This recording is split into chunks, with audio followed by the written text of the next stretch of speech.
ಇವಾಗ ನಾವು ಯಾವ ಕೊಂಬನ್ನ ಕಲ್ತಿದ್ವಿ? ತಲೆಗಟ್ಟನ್ನ ಕಲ್ತೀವಿ. ಹೌದಾ? ತಲೆಗಟ್ಟು ಕೊಂಬು ಯಾವ ರೀತಿ ಇರುತ್ತೆ ಅಂತ ನಿಮ್ಗೆಲ್ಲ ಗೊತ್ತು. ಇವತ್ತು ನಾವು ಯಾವ ಅಕ್ಷರ ಕಲಿಯಕ್ಕೆ ಹೋಗ್ತಾ ಇದೀವಿ? ಆ ಉಚ್ಚಾರಕ್ಕೆ ಯಾವ ಕೊಂಬು ಬರುತ್ತೆ? ಇಳಿಸು. ಇಲ್ಲಿ ನೋಡಿ, ಹಿಂಗ ಅಡ್ಡ ಗೆರೆ ಹಾಕಿ ಹಿಂಗ ಇಳಿಸ್ಬೇಕು ಇದನ್ನ. ಇದು ಯಾವ ಉಚ್ಚಾರ ಕೊಡುತ್ತೆ? ನಮಗೆ ಆ ಉಚ್ಚಾರ ಕೊಡುತ್ತೆ. ಓಕೆನಾ? ಆ ಉಚ್ಚಾರಣೆ ಯಾವ ರೀತಿ ಬರುತ್ತೆ ಅಂತ ನೋಡೋಣ ಇವಾಗ ಈ ಚಾರ್ಟ್ ಅಲ್ಲಿ. ಕ ಇಳಿಸು ಕ, ಖ ಇಳಿಸು ಕ, ಗ ಇಳಿಸು ಗ, ಘ ಇಳಿಸು ಗ, ಞ ಚ ಇಳಿಸು ಚ,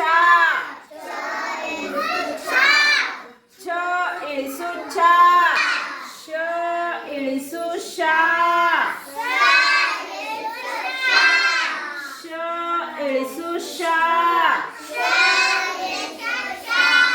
ಸ ಇಳಿಸು ಸ, ಹ ಇಳಿಸು ಹ, ಳ ಇಳಿಸು ಳ. ಗೊತ್ತಾಯ್ತಲ್ವಾ? ಇಳಿಸು ಕೊಂಬು ಯಾವ ರೀತಿ ಇರುತ್ತಂತ ಗೊತ್ತಾಯ್ತಲ್ವಾ? ಓಕೆ, ಇದು ಏನ್ ಅಕ್ಷರ ಅಂತ ಹೇಳಿ ಇವಾಗ. ಏನಾಯ್ತು ಇವಾಗ? ಇದು ರ. ಹೌದಾ? ಇದು ಯಾವ ಅಕ್ಷರ? ಇದು ಕ. ಹೌದಾ? ಇವಾಗ ಇದಕ್ಕೆ ನಾನು ಇಳಿಸು ಹಾಕ್ತೀನಿ. ಏನಾಯ್ತು? Very good. ಏನಾಯ್ತು ಇದು? ಇದು ಯಾವ ಅಕ್ಷರ? ಇದು ಗ. ಹೌದಾ? ಇದಕ್ಕೆ ಇಳಿಸು ಹಾಕ್ತೀನಿ ನಾನು. ಏನಾಯ್ತು ಇದು? ಛ.